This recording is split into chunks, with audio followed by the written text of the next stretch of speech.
여러분 안녕하십니까. 경제현장 오늘 고광철입니다. 오늘의 주요 뉴스 전해드리겠습니다. 이재명 대통령은 주거용이 아닌 투자나 투기용 1주택자도 보유보다는 매각이 유리한 상황을 만들 것이라고 밝혔습니다.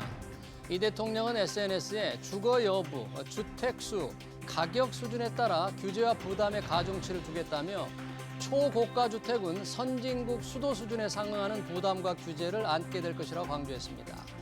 주인이 직접 살지 않는 비싼 집의 세금 중과를 예고한 겁니다. 국민연금이 지난해 국내 증시 화랑에 힘입어 기금 설치 이래 가장 높은 수익을 거두었습니다. 국민연금은 지난해 18.8%에 달하는 역대 최대 수익률을 기록하며 231조 6천억 원을 벌어들였습니다. 이로써 기금 적립금은 총 1,458조 원으로 불었습니다. 금융위원회가 부실기업에 대한 상장 폐지를 적극 추진하기 위해 만든 새로운 기준에 미달하는 상장사가 120개를 넘는 것으로 나타났습니다. 금융정보업체 FN 가이드는 금융위원회가 발표한 퇴출 기준에 미달하는 상장사를 124개로 집계했습니다. 특히 동전주이면서 시가총액도 낮아 벼랑 끝에 몰린 종목은 14개에 달했습니다. 세계 최대 AI 반도체 기업 엔비디아 주가가 현지 시간 26일 기록적인 분기 매출과 이익을 거뒀음에도 5% 이상 급락하면서 우리 반도체 주가에 어떤 영향을 미칠지 주목됩니다. 월가 분석가들은 엔비디아의 낙관적인 전망을 유지하고 있지만 빅테크의 현금 흐름이 곧 나빠질 것이라는 우려가 주가의 발목을 잡고 있는데요. 코스피 상승분의 80~90%를 차지하고 있는 삼성전자와 SK하이닉스는 엔비디아 혼돈을 이겨낼 수 있을지 여전히 집중 진단에서 살펴보겠습니다. 경제현장 오늘은 SBS BJ앱과 유튜브에서도 실시간 시청 가능합니다. SBS BJ앱을 다운받아 시청하면 더 많은 정보와 뉴스를 볼 수 있습니다.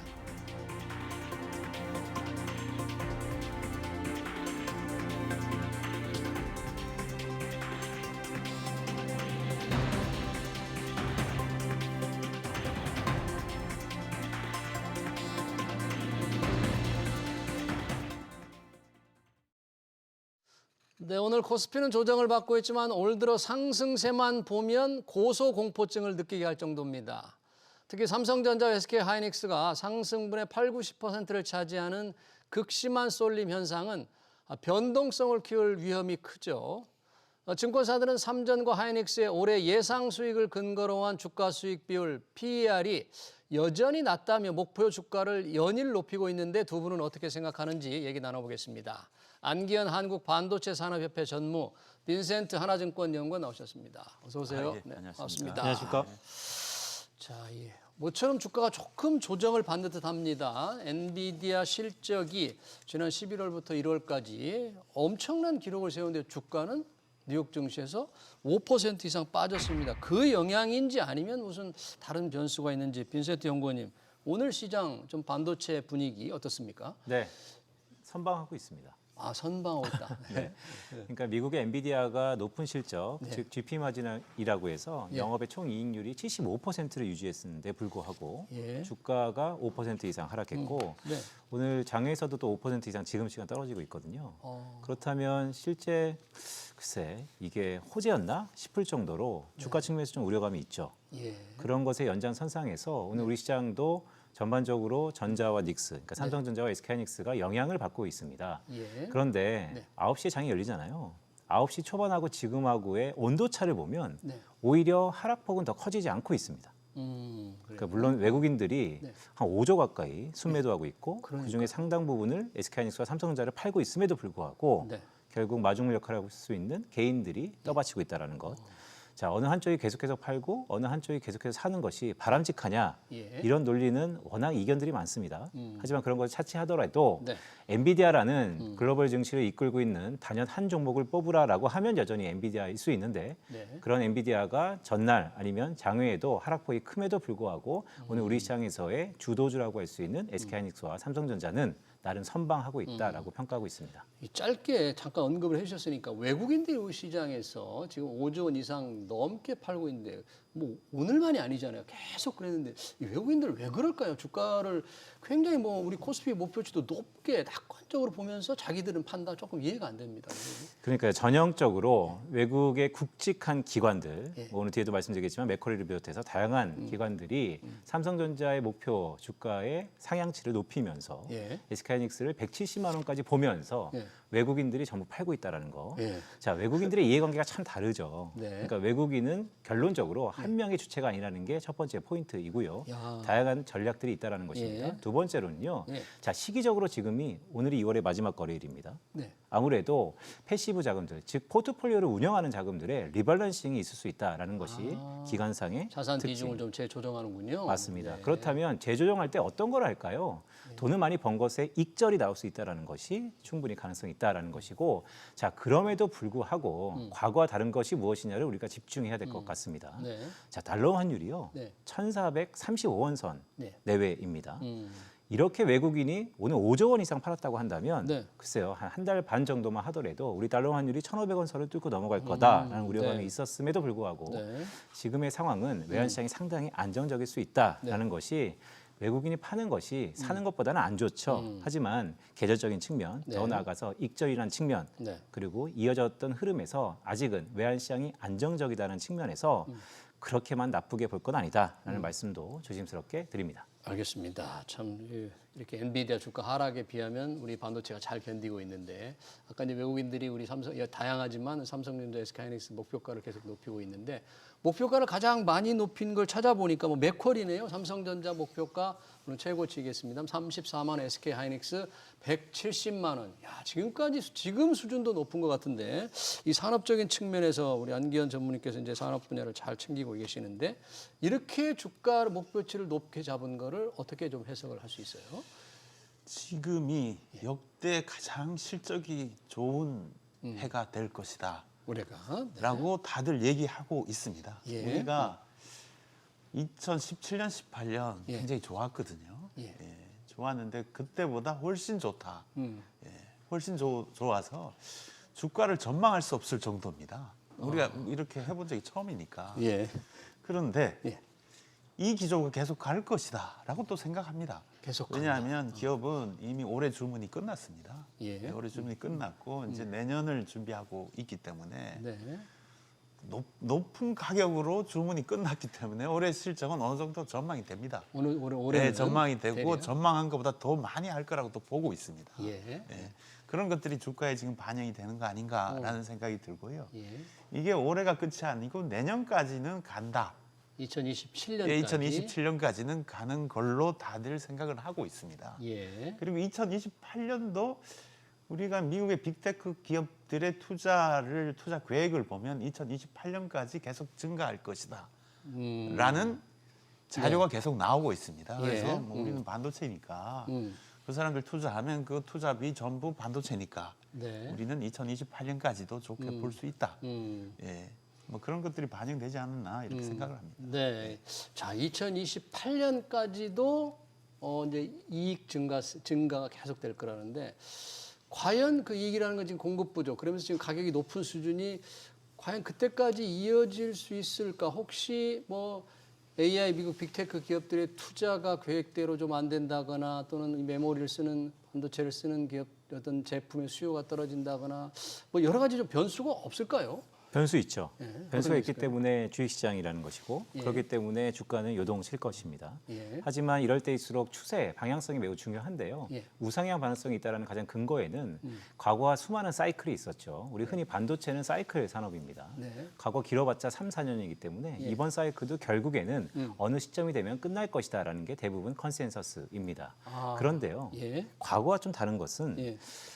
아까 전무님이 잘 말씀 주셨지만 올해 장사가 끝났습니다. 올해는 이미 네. 예. 내년에도 올해 한 하반기쯤 되면 끝났다라고 할 가능성이 네. 높아 보입니다. 자, 그렇다면 주가를 보면요. 주식을 살 때 항상 주가는 비쌌습니다. 주가는 살 때 항상 비싸다. 네, 주가가 싼 적이 없어요. 네. 그런데 이 주가의 이면에 어떤 것을 봐야 되느냐? 그 기업이 계속해서 돈을 벌고 있는 것이냐? 그렇죠. 돈을 벌 가능성이 있는 것이냐가 매우 중요하고 네. 그런 의미에서 보면 뭐 디테일한 부분들도 약간 이견이 있을 수 있겠지만 올해 장사 끝, 네. 내년도 거의 마감 직전이라고 한다면 돈을 버는 기업 앞에 어떠한 변수가 무슨 의미가 있겠느냐라는 싶어서 전반적으로 우상향 추세라는 게 가장 강한 포인트이고요. 예. 두 번째는요. 예. 지금 우리 한국 기업의 골든 타임이죠. 지금이 네. 이렇게 창사 이래 아니면 네. 개국 이래 이런 골든 타임을 저희가 향유한 적이 없는데 네. 결국 골든 타임의 중심에는 병목 현상이라는 게 있습니다. 네. 자, 병목 현상이 해결되려면 두 가지 조건이죠. 하나는 공급 쪽이고 하나는 수요 쪽이고. 예. 자, 수요는 AI 투자와 연관돼 있어 보입니다. 하이퍼스케일러들이 계속해서 투자를 집행하고 있습니다. 그렇다면 수요는 탄탄하다 우리가 볼 수 있는 것이고 예. 결국 공급인데요. 이게 말씀드렸던 것처럼 변수일 수 있습니다. 올해 하반기부터 중국의 창신 메모리를 비롯해서 양쯔강 메모리 등등 중국의 메모리 업체들이 다시 한번 시장에 IPO 등등 해서 올라섭니다. 예. 그럼 우리의 잠재적인 경쟁 상대입니다. 예. 한국 기업들의 이 초격자가 올해 하반기에도 이어질 수 있을까? 이 부분이 변수이죠. 예. 하지만 글쎄요. 그때 가봐서 생각해도 늦지 않다라는 생각을 갖고 있습니다. 우상향은 계속될 거다. 그런데 잠깐 중국을 언급해 주셨는데 뭐 삼성전자, SK 하이닉스도 지금 공급 부족이니까 공급을 늘리기 위해서 생산 투자를 조금 늘려가고 있고 특히 이제 중국 같은 경우에도 계속 물량을 늘릴 것 같은데 그렇다 보면 아까 말씀하신 대로 지금의 분위기가 내년 2027, 28년까지 이어지기 전에 뭔가 공급이 늘어나면서 조금씩 공급 부족이 일정 시점 가면 해소가 되지 않겠습니까? 워낙 수요가 강하기 때문에 예. 공급이 수요를 넘어서는 시점은 2028년 넘어야 될 것 같습니다. 2028년 8년이 넘어야 될 것 같고요. 예. 우리랑 중국이 현 시점이 좀 다른 건 예. 우리는 이제 AI 쪽, 예. 그 AI 쪽 HBM 중심의 매출이거든요. 예. 지금 삼성도 이제 진입을 했기 때문에 우리 두 회사가 고부 가치 쪽으로 들어가 있는 거고요. 중국은 아직 HBM 쪽은 안 되고 있습니다. 안 되고 일반 범용 D램 중심이고요. 예. 그리고 그 공장을 늘리는 게 이게 중국은 시간이 좀 걸릴 겁니다. 중국에서 물량을 공급을 중국에 늘리는데 공급하는데 물량을 그 시간 좀 걸릴 거고요. 한 2, 예. 3년은 저희가 보는데요. 중국도 HBM을 시작하면 좀 다른 문제겠지만 예. 범용 D램으로 가면 조금 시간이 좀 걸릴 것 같고요. 네. 그런 사이에 이제 2, 3년 사이에 저희도 골든 타임으로 뭔가 여기에 주도권을 이제 끝까지 가야 되거든요. 예. 그런 숙제는 갖고 있습니다. 음. 예, 갖고 있는데 저희들이 보기에는 수요적인 측면에서는 우리 그 TSMC 투자를 이렇게 보면 되는데요. 우리 TSMC하고 저희하고는 사실 파트너예요. 네. TSMC는 AI 반도체 자체를 생산하고 우리는 D램을 생산해서 같이 합쳐져서 합작해서 사용되거든요. 만드니까. TSMC 투자가 예. 굉장히 강하게 투자를 많이 하고 있습니다. TSMC가. 예, 그러니까 그게 우리랑 이게 매칭해서 가는 거니까요. 예. TSMC가 우리보다 더 많이 투자하면 우리 메모리가 더 귀해지거든요. 들어가고. 예, 그런 차원에서 보면 예. 우리 이 AI 쪽의 수요는 우리가 생각하는 것보다 더 갈 수도 있다. 어. 또 하나는 예. 우리가 그 데이터 센터 AI 투자는 예. 이게 지금 미국만의 일은 아니거든요. 네. 전 세계 국가들이 데이터 센터를 자국에서 갖고 싶어 합니다. 만약에 AI 반도체가 많이 나오고 또는 미국의 빅테크와 투자 부담 때문에 투자의 수요가 줄어들면 가격이 떨어집니다. 네. AI 반도체 가격이 떨어지면 네. 수요가 확산될 수 있다, 전 세계로. 그래서 물량에 대해서 시장에 대해서 수요적인 측면에서는 네. 저희가 뭐 우리랑 그러니까 연계된 TSMC나 빅테크나 다른 나라의 동향을 보면 좀 길게 갈 수 있겠다라고 길게 갈 수 있겠다. 전망을 하고 있습니다. 근데 뉴욕 증시에서 간간히 뭐 지금도 한동안 뭐 AI 거품론이 많았습니다만 여전히 이게 꺼지지 않고 간간히 나오고 또 AI가 워낙에 성능이 좋아지면서 소프트웨어 산업들이 이제 산업이 잠식될 거다, 위기를 맞을 것이다. 그러면서 주가가 출렁이는데 이런 부분에 대한 걱정은 우리는 좀 크게 안 해도 되겠습니까? 이걸 어떻게 봐야 될까요? 항상 변수는 난무한 것 같습니다. 예. 왜냐하면 이런 AI 거품론, 버블론 왜 나오냐? 네. 너무나 가파르게 올랐기 때문에 나오는 겁니다. 음. 과거 IT 버블 때 예. 99년, 2000년 초반을 많이 비교하고 있죠. 네. 그때 일정 특정 기업과 지금의 엔비디아 아니면 SK하이닉스를 비교하는 여러 가지 분석들도 있습니다. 예. 근데 더 중요한 건요. 네. 그 기업들하고 지금 기업들하고 차이점은 자, 돈을 벌면서 투자를 한다는 것입니다. 물론 일부 기업들이 현금에 대한 잉여 현금에 대한 우려가 조금씩 나타나고 있어서 여태까지는 돈을 벌면서 투자한 건 오케이. 하지만 이제 투자할 수 있는 기업들 중에서 옥과 석을 가려야 되는 거 아닌가. 돈이 없어서 회사채를 통해서 빚을 통해서 투자하는 것이 어떻게 바라봐야 되는가에 대한 우려감이 높아진 것도 사실이죠. 예. 그런데요, 기업들은 제가 봤을 때 여러 가지 집합적인 결과물에 전략적 행동을 하는데 예. 투자를 왜 하겠습니까? 첫 번째는 생존이고요. 두 번째는 그만큼 수요가 있다라는 것입니다. 결국 기업들이 투자를 하는 한 지금의 우려는 상당 부분 상수화된다 하더라도 예. 계속해서 우리 기업들은 그 가운데서 돈을 번다라는 게 가장 중요하다라고 할 수 있겠습니다. 그러네요. 이제 수요가 계속될 거다. 왜냐하면 이게 주가에 영향을 미치는 것은 과연 반도체 산업의 공급 부족이 어느 정도 이어질 것이냐, 언제쯤에서 이게 또 선반영이 되는 측면이 있잖아요. 공급 부족이 뭐 2028년까지 간다고 하더라도 그 전에 뭔가 영업이익 증가율이 조금 둔화되는 조짐이 보일 때는 주가의 조정을 받을 수가 있는. 그것 때문에 이제 계속 이 부분을 저희가 따져보고 있는데. HBM 지금 삼성전자, SK하이닉스가 지금 경쟁하고 있는 HBM 고대역폭 메모리 부분이 아까 AI 투자를 계속 빅테크들이 한다면 구조적으로 증폭이 된다. 뭐 이렇게 좀 예상을 할 수 있습니까? HBM 수요가? HBM 수요는 AI 데이터 센터 투자가 계속하는 한 HBM 수요는 계속 늘어나고요. 계속 늘어난다. 그리고 이 데이터 센터에 대한 수요가 지금 미국의 빅테크만 하는 게 아니고 각국에서 다 하고 있기 때문에 수요는 늘어나게 돼 있습니다. 그리고 우리가 뭐 요즘 챗 하는 AI를 많이 쓰는데요. 뭐 GPT나 제미나이 쓰는데요. 업그레이드 많이 되기 때문에 하드웨어의 이 그 부담이 상당히 높아졌습니다. 그러니까 이제 반도체가 성능을 계속 높여야 되는데요. HBM이 핵심적인 일을 하는 거죠. 그러네요. 우리 삼성전자, SK하이닉스도 지금 생산 캐파를 늘리고 있죠. 늘립니다. 특히 메모리 늘릴 수 같은 있을 경우도- 만큼 계속 늘리고 있는데요. 그게 수요를 못 쫓아가죠. 늘리고 있는데 시간이 많이 걸리는 겁니까? 시간도 많이 걸리고 특히 이제 건물도 없어서 있는 공장의 건물에 기존의 생산 시설을 걷어내고 HBM으로 바꾸고 뭐 이런 일도 합니다. 근데 기본적으로 이제 HBM이 너무 이제 D램에서 고성능이다 보니까요. 생산량을 늘리기가 쉽지 않은 게 수율도 잘 안 납니다. 수율이. 그러니까 생산 현장에서 생산 규모를 많이 잡아먹습니다. 많이 잡아먹으니까 범용 D램도 공급이 줄어들어서 품귀 현상 때문에 가격이 많이 올라가고요. 그래서 생산량을 많이 늘리기가 쉽지 않다. 이런 수요를 보면 아까 잠깐 우리 빈센트 연구원께서 이게 반도체 같은 건 이제 경기 순환을 타는 업종이라고 우리가 그렇게 봐왔잖아요. 뭐 3, 4년의 사이클이라든지 4, 5년의 사이클이라든지. 그러니까 지금의 사이클도 뭔가 그런 순환을 맞아서 정점이 올라가는데 이제 떨어지는 시점이 올지 않을까 이렇게 생각하는데 이렇게 수요가 마냥 간다면 뭐 경기 사이클을 좀 벗어나서 뭐 지속적으로 상승하는 뭐 이런 업종으로 좀 이런 관점으로 혹시 봐야 되나요? 말씀하신 게 사실 가슴 떨린 얘기죠. 왜냐하면 한국의 주식시장이 왜 디스카운트 받느냐. 코리아 디스카운트의 가장 근저에는 한국의 대부분 돈을 버는 업종은 반도체고 그 기업은 시크리컬, 즉 경기를 타기 때문에 올해 250조, 내년에 300조 원을 번다 하더라도 한 2, 3년 지나면 그거의 절반 아니면 절의 절반밖에 못 볼 것이다. 따라서 중장기적으로 계속 투자하기에는 참 재반 여건이 약하다. 시크리컬이 좋긴 하지만 못 볼 때 손가락 빨 경우가 많다. 디스카운트 요인이죠. 그런데 말씀하셨던 것처럼 AI가 추론으로 가면서 아니면 좀 더 고성능과 고착화되면서 또 기능이 확대되면서 이런 메모리 반도체에 대한 수요가 폭발적으로 늘어난다면 이런 시크리컬에 대한 우려감을 다소 수면 아래로 내려갈 수 있을까 하는 기대도 있습니다. 자, 결론적으로 보면 세상에 영원한 건 없죠. 이런 순간이 영원할 것 같지만 항상 정점은 있습니다. 그럼에도 불구하고 지금은 작년부터 우리 지수가 많이 올랐기 때문에 삼성전자와 SK하이닉스가 많이 올랐기 때문에 지금쯤이 한 어깨쯤 오는 거 아닌가? 아니 머리쯤 온 거 아닌가라는 우려감 때문에 이런 것들이 있는 거거든요. 얼마나 더 오를까? 맞습니다. 불안감.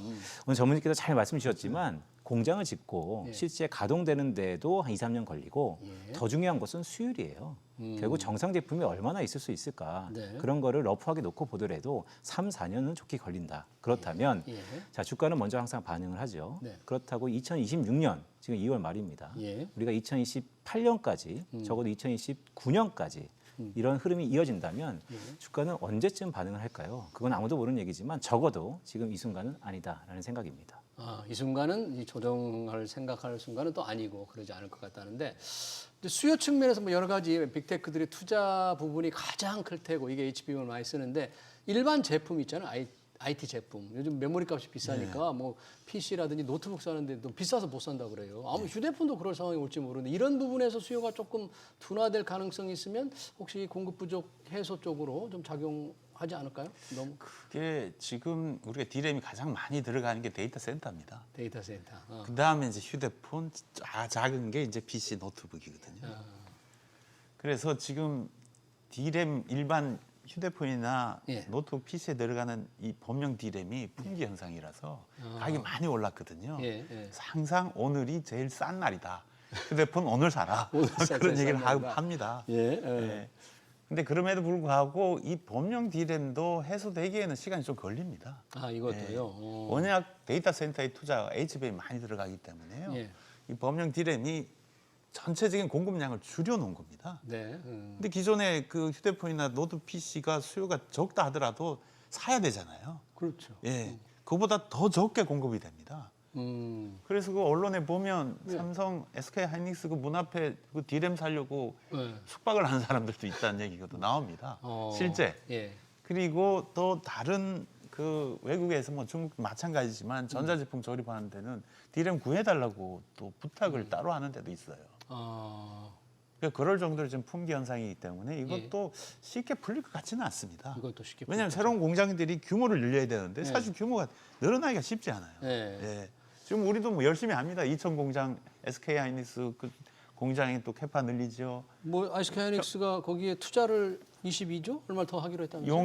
용인에 이제 20조 투자해서 20, 공장을 하나 클린룸을 하나 만들어서 생산을 지금 한 내년 초부터 생산을 한다고 합니다. 네, 총력을 다해서 생산을 하기 위한 투자는 지금 하고 있습니다. 네. 그럼에도 불구하고 이거 공급난 해소가 쉽지는 않을 것 같습니다. 그러네요. 수요 측면의 두 분의 말씀을 듣고 보면 좀처럼 해소가 안 될 것 같은데 그럼에도 불구하고 빈스트 연구원님 잠깐 언급해 준 대로 야 이게 조금 조정이 오지 않을까 너무 높지 않았나. 근데 일각에서는 지금 그러다 보니까 반도체에 관심을 갖고 있는 투자자들한테 추경 매수하기보다는 그러니까 없는 사람한테 이렇게 따라가서 사지 말고 있는 사람들은 뭔가 이익 실현이 중요하지 않겠나. 이익 실현을 생각하지 않겠나. 이렇게 이제 조언을 전문가들이 하곤 하는데 그 부분에 대해서는 어떻게 생각하십니까? 네, 저는 반대입니다. 반대 어떻게 네, 아직도 갈 길이 멀고요. 그래요? 네, 많이 올랐다는 분들, 즉 익절이 고민되시는 분들은 지금 익절하세요. 고민하는 분은 다시 사면 됩니다. 다시 사면 돼요? 네, 그러니까 익절도 좋은 경험입니다. 예. 투자를 하면서 익절하는 경험은 예. 자기의 큰 자양분이 되거든요. 예. 맨날 우리가 손절만 할 수는 없죠. 예. 결국 익절한 순간 다시 그 가격을 살 수 있겠느냐. SK하이닉스를 예를 들어 볼까요? 네. 작년 6월 달에 30만 원이었습니다. 작년 10월 달에 55만 원, 60만 원이었습니다. 예. 지금 110만 원을 육박하고 있습니다. 네. 자, 어느 정도 수익이 났죠? 예. 지금 익절한 다음에 다시 30만 원대 샀던 SK하이닉스를 100만 원대 살 수 있겠느냐? 네. 네, 그 고민이 좀 더 필요한 시기다. 근데 저는 여전히 올해 이런 말씀 많이 드렸어요. 사실 작년부터 여주사, 여주사는 뭡니까? 여전히 주도주를 산다. 아, 여전히 주도주를 사야 된다. 네. 그 주도주가 지금 반도체다. 맞습니다. 그런 얘기군요. 여주사. 익절은 좀 고민하지 말고 하지 말라는 그런 권고로 들립니다. 그렇게 지금 말씀을 해주셨고, 자 그렇다면 이제 두 회사로 조금 이렇게 좁혀보겠습니다. 두 회사가 다 주도를 하고 있는데 삼성전자, SK 하이닉스 다 HBM 삼성전자가 지금 뛰어들어서 뭔가 주도권을 찾아보겠다. 먼저 양산을 또 출하를 했어요. 두 회사의 경쟁 구도 전무님 어떻게 보십니까? 뭐 시장을 양분하는 형태로 가겠죠. 지금까지는 HBM은 SK 하이닉스 독주 체제였는데요. 뭐 삼성이 들어와서 네. 서로 이제 양분하는 체제로 갈 겁니다. 예. 뭐 결국은 둘 다 우리나라 회사니까 예. 국가적으로 봐서는 좋은 일입니다. 네. 삼성전자가 뭔가 시장 점유율을 좀 많이 올릴 수 있을까요? HBM에서 지금 이게 출하도 먼저 하고. 올릴 거라고 보고 있고요. 예. 고객들도 많아질 겁니다. 지금 엔비디아 중심인데요. 뭐 AMD나 또는 뭐 구글이나 예. 뭐 이런 그 AMD 같은 인공지능 반도체를 개발하는 회사들이 있거든요. 예. 예, 그리고 그 양이 늘어날 겁니다. 그러면 HBM 고객들도 늘어나게 돼 있죠. 네. 그 시장도 커지고. 네. 그러면 이제 삼성전자, SK 하이닉스가 특히 뭐 SK 하이닉스 줄어들지는 않고 늘어나고요. 예. 삼성전자가 그게 들어온 겁니다. 두 회사 다 좋은 겁니다. 네. 예. 그리고 시장도 그런 걸 원하고 있고요. 예. 아무래도 젠슨왕 엔비디아 CEO도 한 군데만 의존하기 어려우니까 여러 군데에서 좀 나눠야만 자기들 또 가격 협상력도 커지다 이렇게 생각하겠죠. 산업적으로는 주도권 경쟁이 있고 투자자 측면에서는 어떻게 봐야 됩니까? 두 회사의 네. 뭐 다 비슷하게 올라가고는 있습니다만 시간에 따라서 때로는 삼성전자가 앞서기도 하고 상승률이 네. SK하이닉스가 앞서기도 하는데 주식 투자자 입장에서는 두 회사를 어떻게 봐야 돼요? 일단 전문님께서 너무 좋은 말씀 주셨어요. 시장 파이가 커집니다. 긍정적이죠. 예. 그 안에서 마켓시어라고 그래서 네. SK하이닉스가 독보적으로 초격자의 지위를 유지했던 그 마켓시어가 조금 줄어들 건 같습니다. 그럼에도 불구하고 전반적인 파이가 커진다는 것이 투자자 입장에서는 긍정적이다라고 볼 수 있고요. 예. 다만 삼성전자가 더 우선이냐, SK하이닉스가 우선이냐 한 1년 정도 제가 질문을 계속 받고 있는데요. 사실 행복한 고민입니다. 네. 그런데 이런 얘기 좀 해볼까요? 예. 투자 관점에서 굳이 우선순위를 좀 두자면 네. 수율이 좀 중요해 보입니다. 수율. 네. 그러니까 물건을 맡기는 입장에서 예. 맡겼는데 절반이 불량품이다. 예. 자, 어떤 사람에게 수율을 맡길까요? 그렇다면 여전히 뭐 삼성전자 잘 할 것 같습니다. 네. 하지만 저 개인적으로 봤을 때 압도적인 70% 이상의 수율을 자랑하는 SK하이닉스가 좀 더 초격자의 위치에 있는 것 같다라는 말씀도 드립니다. 네, 만약에 이제 두 회사 중에 하나를 선택하라면 그 수율을 좀 비중을 두고 그에 그 근거를 두고 좀 판단해보라 그런 말씀이고요. 지금 HBM에서 두 회사 정말 행복하게 우리 한국의 두 회사가 경쟁을 하고 있는데 일각에서는 HBM의 뒤를 이을 차세대 메모리를 HBF, 이 고대역폭 플래시 메모리라고 이렇게 부른다는데 이게 뭔지 그리고 두 회사 우리 삼성전자, SK하이닉스는 HBF에서 뭐 준비가 잘 돼 있는지 우선 뭐 차이가 뭐예요? HBF와 HBM? 그 HBM은 D램입니다. D램. D램은 연산하는 거거든요. 연산을 도와주는 거고요. CPU나 GPU에 PC나 스마트폰에 CPU가 있고요. 예. 우리 지금 인공지능은 이제 GPU를 쓰는데요. 예. 그 GPU가 연산을 하려면 반드시 D램이 옆에 달려 있어야 됩니다. 예. 연산을 도와주는 메모리라고 도와주는. 보시면 돼요. 예. 연산하는 거라고 보시면 됩니다. 근데 이제 HBF는 낸드 플래시예요. 낸드 플래시. 낸드 플래시는 우리 USB입니다. 우리가 데이터를 저장하는 저장하는 건데요. 저장하는 기능을 하는 겁니다. 예. 그러니까 기능은 달라요. 예, 기능은 다르고 D램인데 D램을 고성능화 시킨 게 HBM이니까 이 HBM은 연산하는 메모리 중에 가장 성능이 뛰어난 거고요. 네. HBF는 낸드 플래시를 여러 개 뭉쳐서 쌓아서 만든 거니까 메모리처럼 저장하는 메모리를 메모리 중에 최고성능이고요. 메모리를 쌓으면 HBM, 낸드 플래시를 쌓으면 HBF. 낸드 플래시를 쌓으면 HBF, D램을 쌓으면 HBM. 예. 예, 그러니까 M자를 D램이 선점을 했기 때문에 예. 이 낸드 플래시 끝을 F를 쓴 겁니다. 네. 예, 예. 사실은 둘 다 HBM, M이죠. 예. 예, 메모리니까. 그래서 기능이 다릅니다. 그러니까 대체하는 게 아니고요. 상호 이 성능을 연산하는 성능을 빠르게 하기 위해서 둘 다 필요한 겁니다. 예, HBM도 HBM대로 쓰일 테고 네. 이건 고성능에 저장하는 메모리니까 이것도 이 연산할 때 연산 속도를 높이는 데 도와주는 겁니다. 예, 그래서 같이 쓰는 메모리다. 단 HBM이 먼저 세상에 나와서 쓰는 거고 예. HBM이 세상에 나왔기 때문에 낸드 플래시도 적청 형태로 좀 만들어 보자 해서 연구를 하고 있고 지금 세상에 나오려고 하고 있고요. 그게 HBF입니다. 예.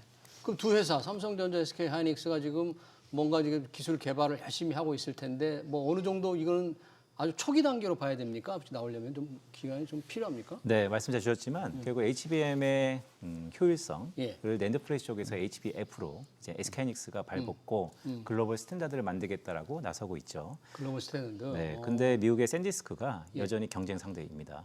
따라서 누가 글로벌 스탠다드를 만들지 물론 팔은 안으로 굽는다라고 의미에서 네. 저희 SK하이닉스가 HBM의 초격자의 지위를 유지한 만큼 HBF에서도 가능성이 있다라고 보시는 분들도 꽤 있고요. 예. 하지만 과거의 초격자 그러면 삼성의 브랜드였죠. 따라서 지금은 다소 수면 아래로 뉴스플로우들이 있지만 네. 그래도 한국의 삼성전자도 그 관련돼서 좀 더 박차를 가하지 않을까라는 기대감이 있는 건 사실. 하지만 지금 상황에서는 SK하이닉스와 샌디스크가 글로벌 스탠다드 표준을 갖고 경쟁한다라고 볼 수 있겠습니다. 네.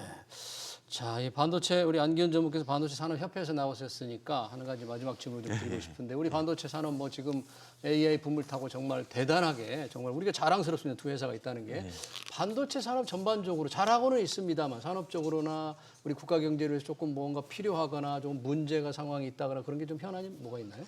일단 인재 유입이 좀 돼야 되는데요. 인재들 유입이 돼야 되고 젊은 인재들이 그리고 유출의 문제도 있습니다, 사실. 인재 우리가 빠져나간다?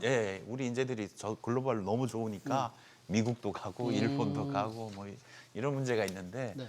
결국은 이제 우리가 인재를 산업에서 잘 유지를 시켜야 되거든요. 네. 그런 차원에서 보면 요즘 분위기가 좀 바뀌었습니다.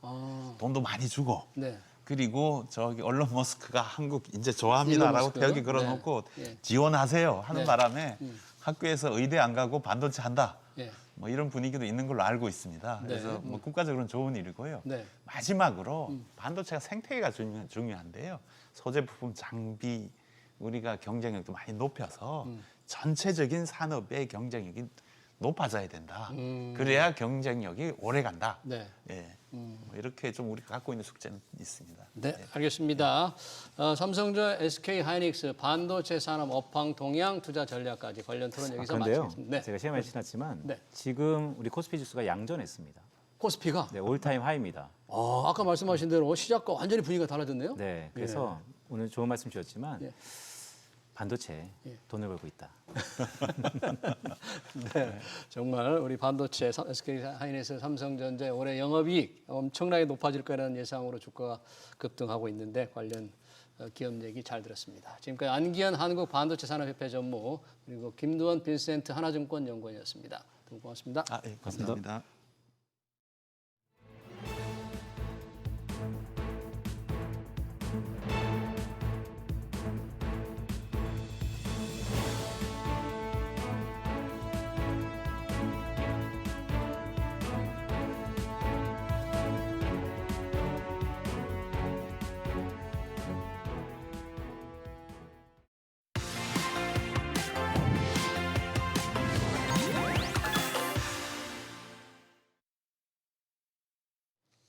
네, 올해 스마트폰 시장의 승부처는 결국 인공지능 AI입니다.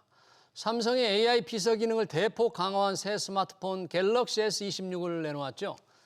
AI 활용에서 뒤처진 애플의 약점을 공략하고 나선 셈인데요.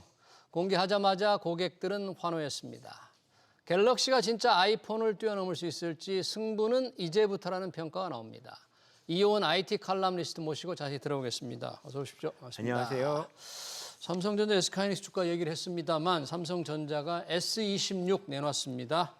뭐 AI가 압도적 AI 비서 기능이 강화가 됐다는 거죠, 이 새 스마트폰. 예, 그렇습니다. 일단 지난 10년간 이 삼성전자의 갤럭시 스마트폰이 약간 철학이 조금씩 바뀌면서 발전을 해왔었거든요. 예. 그래서 한 코로나 이전에는 이 갤럭시 S가 다른 스마트폰만큼 이제 좋은 스마트폰이다. 라는 걸 주로 중점에 뒀었고요. 네. 코로나 시기서부터 이제 갤럭시 에코시스템을 내세우면서 이제 다른 기기와도 잘 어울릴 수 있는 그리고 그 중심에 있는 스마트폰이다라는 걸 얘기를 했었습니다. 네. 그러다가 이제 최근 3년 정도는 이제 AI에 대해서 굉장히 중점을 두고 얘기를 하고 있는데 네. 이번에 나온 갤럭시 S26 같은 경우는 이제 에이전틱 AI를 도입함으로써 네. 그동안 그 보여줬던 단순한 기능으로서의 AI 기능을 넘어서 여러 가지 기능을 이 스마트폰 내에서 같이 컨트롤할 수 있는 이런 스마트폰으로 이제 진화를 하고 있다라는 이런 모습을 좀 보여줬던 것 같습니다. 그 여러 가지 기능을 좀 하나씩 한번 볼까요? 뭐 여러 가지가 있더라고요. 우리가 놀랄 만한 기능들이 좀 보이던데요. 일단은 나우 너치 그리고 나우 나우 너치. 브리프라는 예. 기능이 가장 좀 대표적일 것 같습니다. 어떤 건가요? 나우 너치, 나우 브립. 일단은 나우 너치는 예. 개인화된 맞춤 AI 기능이다라고 생각을 하시면 되는데요. 예. 이 에이전트 AI 특징이 이용자가 뭔가를 요청하기 전에 알아서 주 옆에서 대기하고 있다가 그럼 이거 이렇게 해줄까라고 이제 제안을 한다는 거거든요. 제안을 한다. 예. 네. 예를 들어서 일단 삼성에서 이제 소개했던 기능을 보면 예. 뭐 친구가 문자 메시지로 전에 나랑 그 뉴욕 가서 놀았던 사진 좀 보내줘라고 하면은 이게 대기하고 있다가 뾰롱 떠가지고 그 친구랑 찍은 사진들을 쭉 보여주는 겁니다. 자기가 알아서 미리 예. 딱 보여준다 이거죠. 그러면 거기서 딱딱딱 골라가지고 바로 보낼 수 있는 예. 이런 기능들이 좀 있는 거고요. 예. 아니면 이제 전화로 통화를 한다거나 아니면 이제 친구랑 이제 뭐 대화방 이런 메신저 같은 걸로 얘기를 하다가 언제 어디서 보자 이런 얘기가 나오면은 알아서 이제 캘린더에 넣어줄까 하고 이제 캘린더에 이제 등록을 해준다거나 이런 것들을 좀 알아서 해주는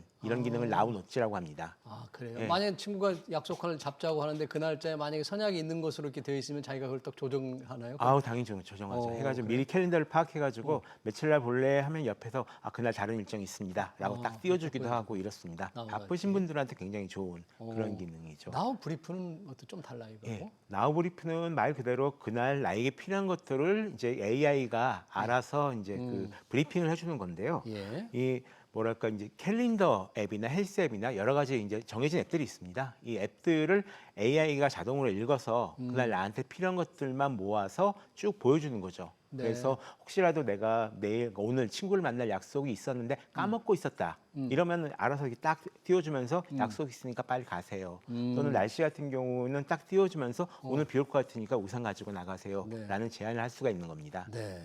정말 비서 한 명을 데리고 사는 셈인데 친구 한 명을 데리고 사는 그런 기능을 다 가지고 있는데 그것만이 아니잖아요. 이 여러 앱을 넘나들면서 AI가 여러 가지 지시를 함께 하는 오토메이티드 앱 액션 이것도 뭔가요?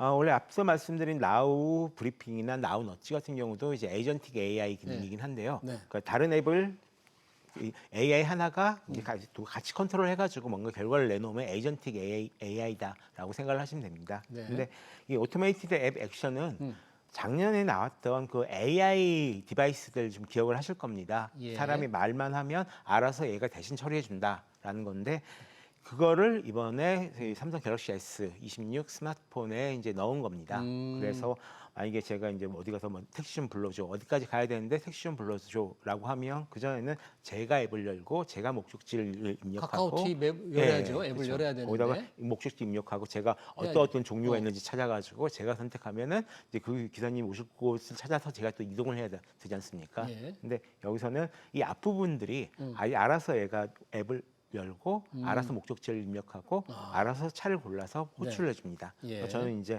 그 자동 택시만 기다리면 되는 겁니다. 네. 이런 식으로 이 앞단에 그동안 사람이 해왔던 일들을 저 앱에서 대신해 주는 것을 이 오토메이티드 앱 액션 기능이라고 하고요. 예. 다만 문제는 아직 이걸 지원하는 앱이 많지는 않습니다. 아, 그래요? 예, 그리고 한국에서도 확실하게 어떻게 쓰여질지는 이제 삼성전자가 노력해서 여러 앱이랑 계속 약간 협의를 해가지고 지원을 해주는 걸 늘리면 좋겠는데요. 예. 아직은 확실하지는 않은 상황입니다. 아, 그래요? 그런 기능이 조금 제대로 이용하려면 시간이 좀 필요할 것 같은 생각이 드는데 아까 이 택시 불러주는 게 쉽게 된다면 예를 들자면 어떤 공연이라든지 또 영화라든지 보고 싶을 때 내가 이런 영화를 보고 싶다 그러면 제가 알아서 자기가 딱 이 쇼핑을 한다거나 알아보고 티켓 가능한 거를 맞게 자기 일정도 다 들어가 있으니까 그래서 딱 끊어주고 이 정도까지는 가야 될 것 같은데 아직은 거기까지는 기대하기는 좀 거기까지 기대하실 수 있을 겁니다. 이게 그래요? 잘만 되면 거기까지 기대하실 수가 있는데요. 네. 아직까지는 뭐 책임성의 문제나 당장 이제 결제를 해야 될 때 돈이 나가지 않습니까? 여기 대해서 중간중간 단계 다 사람의 판단을 받으면서 네. 이제 이동할 수밖에 없는 이런 상황이고요. 예. 오히려 많은 분들이 원하시는 거는 예를 들어서 뭐 굉장히 유명 가수 콘서트가 있다 할 때 알아서 앱을 열어가지고 시간 딱 맞춰서 기다리고 바로 있다가 티켓 원하는 대로 딱 네. 이거를 지금도 많이 쓰시는 기능이고 이런 거를 스마트폰에서 간단하게 말만 하면 예. 해줄 수 있었으면 좋겠다라고 할 텐데 네. 이런 것도 아직 안 되실 거고요. 근데 예. 이런 기능이 발전하면 장래에는 예를 들어서 증권사 앱에서 자신이 원하는 뭐 여러 가지 상황들 세팅해 놓은 다음에 이걸 알아서 매매를 해준다든가 하는 기능까지도 발전할 수가 있을 겁니다. 네, 여튼 뭐 그래도 오토메이티드 앱 액션으로 우리가 직접 먼저 해야 되는 거를 전략해 주는 거니까 그래도 아직 뭐 한 유치원생 비서 정도, 뭐 대학 재졸자 비서는 안 되고 그 정도 기능은 좀 하는 것 같은데요. 일단은 재미로 한번 써보시면 괜찮다 정도고요. 이게 어떻게 계속 빨리 발전할지는 좀 기대하시면 될 것 같습니다. 네, 그러네요. 또 하나 참 재밌는 기능이 이번에 발표됐더라고요. 왜 스마트폰 보다가 지하철 같은 데서 사람이 밀집된 것을 보고 있으면 옆에서 내 걸 좀 훔쳐보지 않을까 하는 걱정들이 좀 많았거든요. 그래서 거기에 뭐 다른 걸 깔고 그랬지 않습니까? 이걸 조금 못하게 하는 기능이 추가됐다는 이건 어떤 건가요? 맞습니다. 이 프라이버시 디스플레이라고 부르는데요. 이번에 갤럭시 S26 울트라에서 가장 핵심적인 기능. 사실 앞에 있던 AI 기능에 대한 기대치는 생각만큼 높지는 않고요. 예. 그리고 사람들도 외신들도 잘 얘기를 하진 않고 모든 관심이 집중된 부분이 바로 이 프라이버시 디스플레이입니다. 아, 이거예요? 예, 네. 프라이버시 디스플레이는 일단 지금까지 다른 곳에서도 볼 수 없었던 이런 기능이고 이야. 또 생각보다 이 기능을 얻기 위해서 평광 필터 이런 보호 필름을 쭉 붙여서 그렇죠. 쓰시는 쓰는 분들이 좀 분들도 있었잖아요. 많고 또 사실 요즘 그 회사 안에서도 약간 개인적인 일을 하신 분들이 조금 계시지 않습니까? 네. 예, 뭐 주식시장도 굉장히 뜨거우니까요. 이런 분들은 이제 정말 이제 좋기도 하고 게다가 이 편광 필터만으로는 할 수 없는 특정 영역 알람이 떴을 때 이 알람만 가려준다던가 하는 이렇게 이게 디스플레이 자체 기능이다 보니까 이런 예. 특정 영역만 가리는 것이 가능하거든요. 그래서 지금 사람들이 정말로 굉장히 활용하는 칭찬하- 기능이에요. 예, 아, 그래요? 그 활용할 기능이겠죠. 아직 예. 출시 안 됐으니까요. 어. 그래서 굉장히 지금 환호하고 있는. 예. 그래서 아마 갤럭시 S26 울트라가 팔린다면 오로지 이 기능 때문에 팔리는 거다라고 생각하셔도 크게 틀리지는 않을 것 같습니다. 외신들도 이 부분을 굉장히 주목했어요. 거의 모든 외신들이 이 부분에만 주목했다고 보셔도 그래요? 괜찮습니다. 그런데 그렇게 중요하고 그렇게 필요한 기능을 왜 여러 모델 중에서 울트라에만 적용했죠? 두 가지 이유가 있을 것 같은데요. 하나는 아무래도 이 디스플레이 내에서 이런 그 프라이버시 기능을 가진 픽셀들을 추가한 형식으로 집어넣었기 때문에 네. 디스플레이 부품값이 이제 비싸진 이런 이유가 하나 있을 것 같고요. 다른 하나는 사실 현재 그 시장의 분위기는 또는 이제 그 구매 예정자들의 분위기는 이번에 삼성 같은 경우는 갤럭시 S 기본 시리즈나 플러스 시리즈를 팔 생각은 별로 없는 것 같다. 울트라를 좀 많이 파는 것 같다. 예, 실제로 그 제조한 것도 보면 이번에 예상보다 한 100만 대 정도 더 추가 주문했다고 울트라 모델만요. 울트라 삼성에서. 모델만. 예, 그래서 정말로 약간 기본 모델들은 약간 구색 맞추기로 나온 느낌이고요. 그래요? 갤럭시 S 울트라에만 모든 힘을 다 싣고 있는 이런 느낌입니다. 약간 그런 부분을 그러면 이 이렇게 스마트폰 이런 IT 전문가들이 보기에는 조금 비판적으로 좀 반응도 있었을 수 있겠네요. 삼성전자가 뭐 아까 말씀 울트라 솔림 요즘 주식시장에 삼성전자, SK하이닉스 솔림 있는데 그리고 나머지 기본형이나 플러스 모델 조금 싼 걸 사고 싶은 사람들은 이런 갤럭시 S26의 진수라고 하는 기술을 누릴 수가 없잖아요. 사실 이것도 일종의 K자형 경제겠죠. 예, 재작년서부터 이제 세계 스마트폰 시장을 보면 이 프리미엄 시장의 크기가 점점 커지고 있습니다. 네. 이게 사람들이 비싼 스마트폰을 요구하는 것이기도 하지만 동시에 주요 제조사들이 프리미엄 스마트폰 시장을 더 많이 팔려고 노력하고 있기 때문이기도 하거든요.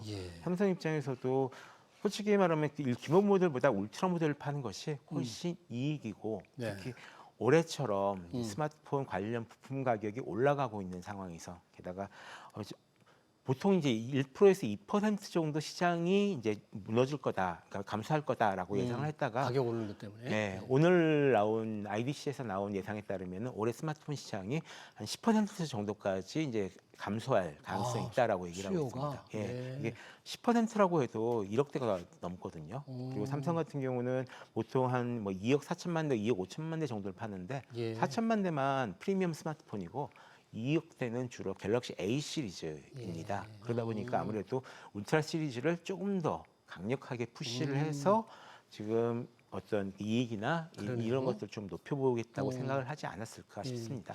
지금 이제 울트라 모델에만 프라이버시 디스플레이가 적용된다고 하니까 방금 관련해서 지금 이번에 스마트폰에 이제 뭐 컴퓨터의 두뇌라고 하잖아요. AP, 어플리케이션 프로세서. 여기에 지금 퀄컴께 울트라는 들어가고요. 또 기본형과 플러스에서는 삼성의 이 소프트웨어, 엑시노스가 들어간다면서 다르다면서요. 어떻게 그런 거죠? 일단은 한국과 유럽 같은 나라들은 주로 그 기본 모델 엑시노스가 들어가고요. 삼성의 엑시노스 그리고 이제 다른 나라들은 기본 모델에도 이 스냅드래곤이 들어갑니다. 퀄컴께. 퀄컴 스냅드래곤 8 엘리트 5세대가 이제 들어가는데요. 아무래도 성능도 가장 좋고 동시에 가장 비싼 프로세서입니다. 그래서 아마 이제 NPU 성능 주로 이제 AI 관련된 연산을 전문적으로 처리한 부분들이 따로 달려 있는 이런 프로세서인데 이 성능이 약 39% 정도 향상이 됐다라고 알려져 있습니다. 그리고 엑시노스 2600 같은 경우도 전작 대비 이 NPU 성능이 한 38% 정도 향상됐다라고는 하는데 전작 성능이 그렇게 좋았던 편은 아니어가지고 실질적으로는 이 스냅드래곤 엘리트 5세대의 전 모델과 좀 비슷한 성능을 가지고 있다라고 생각을 하시면 될 것 같습니다. 예, 그래요. 이 삼성의 엑시노스가 한때 전작에서 이게 발열 문제 때문에 좀 문제가 좀 있었잖아요. 그런데 여튼 이번에는 갤럭시 S26이 일반 모델과 플러스에 들어간다고 하니까 어느 정도 조금 성능과 이런 기능에서 자신이 있는 거잖아요. 그리고 한편으로는 이게 삼성 2나노밀리급 그 공정에서 생산이 되는데요. 예. 삼성에서 이 공정을 계속 유지하면서 이제 개선해야 될 필요가 있습니다. 그러면서 일단 공정 만들었으면 생산해야 되거든요. 예. 그리고 생산하는데 지금 아시다시피 다른 회사들 주문을 받았다가 이제 잃어버렸던 일들이 계속 반복됐습니다. 그래서 이번 같은 경우는 이번에 엑시노스 2600을 계속 생산을 하면서 수율을 한 60%까지 지금 올릴 수 있었다라고 하고요. 이 부분들을 이제 70%, 80%까지 올릴 수 있으면은 그때서부터는 삼성 파운드리가 좀 제대로 작동을 하고 있다. 그리고 다른 회사도 받아가지고 좀 돈을 좀 많이 벌 것이다라고 생각을 하셔도 되는 상황입니다. 그 전까지는 엑시노스 2600을 내세워서 우리가 이만큼 만들 수 있다라는 걸 증명을 해야죠. 그러네요. 그 증명을 해서 만약에 인정을 받게 된다면 삼성 파운드리에도 상당히 좋은 호재가 되는 것이고 비즈니스 쪽으로 좋을 테니까 이번 갤럭시 26에 이 엑시노스 삼성이 만든 칩 엑시노스가 과연 정말 제대로 성공을 하는지를 조금 지켜보는 산업적으로도 굉장히 중요한 의미가 있는데. 근데 오히려 재밌게도 거꾸로 삼성에서 만든 스마트폰인데요. 이것도 오늘 들려온 얘기긴 한데 들어가는 램은 일단 절반만 삼성을 쓰고 절반 마이크론에서 사가지고 왔다고 합니다. 비용 때문에 그런가요? 예, 비용 때문에요. 요즘 뭐 가격이 워낙 그러니까. 자, 이렇게 지금 갤럭시 S26에서 프라이버시 디스플레이까지 삼성이 보여주면서 앞이 치고 나가니까 좀 애플이 좀 걱정됩니다. 그런데 애플도 가만히 있지는 않겠죠. 애플 18 프로 시리즈 폴더블 폰 출격을 준비 중인데 애플의 반격 언제쯤 시작되나요? 이 부분에 대해서는? 당장 스마트폰을 포함해가지고 올해 다음 주에 이제 일단은 그 보급형 신제품들이 좀 선보일 예정에 있고요. 보급형은 그리고 아이폰 18 시리즈, 아이폰 18 프로 그리고 아이폰 18 일반 모델도 지난 주서부터 일단 시범 생산에 이미 들어갔다라고 알려져 있습니다. 다만 올해 가을 이제 출시가 예정돼 있는데 특이하게도 이번에는 18 기본 모델은 올해 선보이질 않고요. 내년 초에 2017년 봄에 선보일 예정이라고 합니다. 그리고 이번에는 아이폰 18 프로랑 그 폴더블 굉장히 많은 얘기가 나오고 있는 그 폴더블 아이폰을 먼저 좀 선보일 예정이고요. 그래서 좀 관심을 받고 있는데 문제는 그 AI라는 부분에 있어서는 사실상 특별한 일을 하지는 잘 못하고 있습니다. 그러니까 기존에 몇 년 전에 뒤져 있는 거죠. 아이폰에서 AI를 도입하겠다라고 약속했을 때에 비교하면 지금은 굉장히 미약한 상황이고 여기도 지금 앞으로 지금 개선될 새로운 시를 기다리고 있는데 이것도 아직 지금 잘 나오지 않고 있는 상황입니다. 짧게 마지막으로 갤럭시 S26 아무래도 소비자들 가격이 궁금한데 지금 어떻게 모델별로 가격이 어떻게 되나요? 지금 전체적으로 한 10만 원 정도씩 올랐고요. 10만 원 정도? 제일 비싼 거는 30만 원, 40만 원까지 올랐다라고 보셔도 될 것 같습니다. 그래서 가격 저하는 분명히 있을 것 같고 전체적으로 봤을 때 프리미엄 스마트폰 같은 경우는 가격이 올라도 이게 판매 라인이 크게 떨어지거나 하지는 않거든요. 근데 그래서 아마 갤럭시 울트라는 좀 전년도가 비슷하게 좀 팔릴 것 같은데요. 갤럭시 S26 일반 모델 같은 경우는 전보다 한 20-30% 정도 지금 감소하지 않을까라고 지금 예상을 하고 있습니다. 네, 알겠습니다. AI 기능을 비서 기능을 대폭 강화한 삼성전자의 갤럭시 S26 관련 얘기 잘 들었습니다. 지금까지 이온 IT 칼럼니스트였습니다. 감사합니다. 고맙습니다.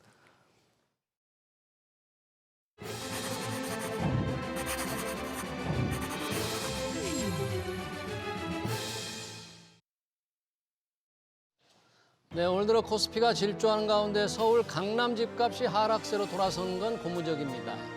지속 가능할지는 미지수죠. 우리 증시는 고질적인 코리아 디스카운트가 완화되는 조짐이 뚜렷합니다. 완전히 벗어나려면 갈 길이 멉니다. 당장 3월 주총이 변수입니다. 세 차례 상법 개정을 통해 이사들의 책임을 강화했고 자사주 소각을 의무화했는데 기업들이 실질적으로 주주 환원을 제대로 할지 이번 주총을 지켜봐야 합니다.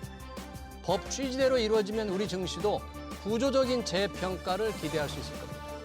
SBS 비즈 경제 현장 오늘 여기서 마치겠습니다. 시청해주신 여러분 고맙습니다.